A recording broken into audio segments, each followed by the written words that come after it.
Good morning, good morning, good morning. How are you this morning? I hate when people ask me that on a video because how am I supposed to answer?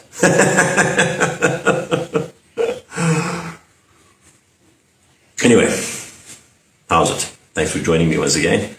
Last time I spoke about intercourse and intimacy with God and all that kind of stuff. And it got me thinking about, well, it didn't get me thinking about it. My wife the other day, she says to me that, like, every now and again it crosses her mind, like, what's this all about?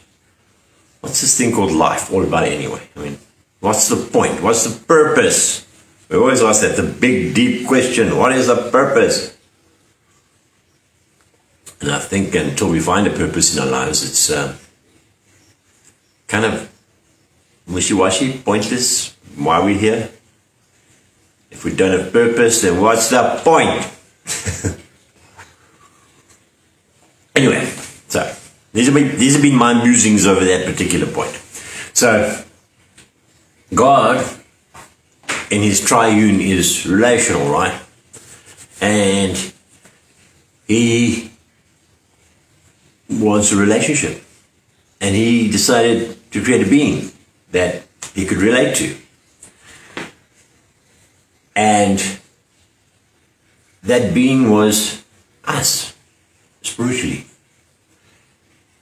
But a being that's been created that doesn't know how to relate, he's not quite going to give you the results that you want, right? You want a being that's going to relate to you as God. You want to say, okay, cool, let's have a relationship.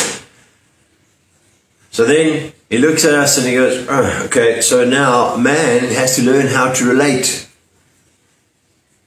before they can relate to me. So he creates woman, man and woman. He creates us all as a conglomerate collection of humans. And our point is, and our process is, or our goal is to learn how to relate, how to live in relationship. And that implies a lot. That implies living in respect, love for each other, one thing, deep forgiveness for another, learning how to see people's differences, how to accommodate those differences, how to appreciate those differences, yeah? So here we are, busy growing, learning, relating with each other so that we can eventually learn to relate to God. I mean, in Genesis, God said, let's create man in our image. So here we are. Then he said, it's not good that man should be alone. So he did. He created a woman, a partner, an equal, a counterpart, a reflection, so to speak. And as we learned to reflect with each other, we didn't do it too well, to be honest. Started off really badly in the beginning when old Adam blames Eve. Hey, she gave me the fruit. If you look at the order of things, Adam was created. Well, Adam was told, don't eat the fruit. Then Eve came along. Quite possibly Eve wasn't even around when the commandment not to eat the fruit was around, so she didn't even know. Anyway, back to the point. The point is that God is relational. He wants a relationship with you, and he wants you to relate to him.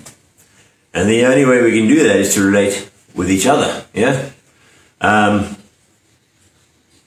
Solomon in Ecclesiastes, he's like, well, doom and gloom and it's terrible. And then right at the end he goes, okay, so let's sum this all up. What is the point? In Ecclesiastes 12:13 he says, the point is, fear God. Do his commandments. That's it. Simple. There's nothing more. And then we must make it really complicated. What is fear? What are the commandments? Okay, not so complicated. Fear is not like a trembling in trepidation and somebody's going to scare you at night kind of thing. No, fear is respect, reverence, acknowledgement of his otherness, his perfection. This word fear means to deeply love. Fear of offending somebody. When you love your spouse, right? you do fear offending them. You don't want to offend them. You want them to be happy. You want them to be, So what do? We respect them. We fear them. We fear not hurting them. We fear disrespecting them. We fear disappointing them. We fear. But it's not it's like I don't want to do that. And when we fear God, it's like we respect, we honor, we revere. We don't want to disappoint. We don't want to hurt. We don't want to, you got it? You understand what I'm saying? Okay, cool. What's the point? Fear God. We got that part. Do His commands. What is His commands? There's only two that kind of wrap it all up. We don't have to make it complicated. Love God with all your heart. Love your neighbor as you love yourself. And your neighbor is everybody. Quite difficult because there's some people I really don't like. And I'm walking in constant renewal and forgiveness, and whenever those dark, evil, circular thoughts come of those people, I love them, Lord. I forgive them. Help me to be better towards them. I'm sure I know I could be a bit of a dick sometimes. I'm not the most perfect person in the world. So I'm hoping for forgiveness the same way that I'm forgiven. And I forgive the same way I'm forgiven. So what's it all about? It's about relationship. Why are we here? We're here to relate, to learn how to relate to each other, and to relate to God ultimately. Anyway, think about those things, and while you do that, have an awesome day, and we'll be back online tomorrow. Cheers.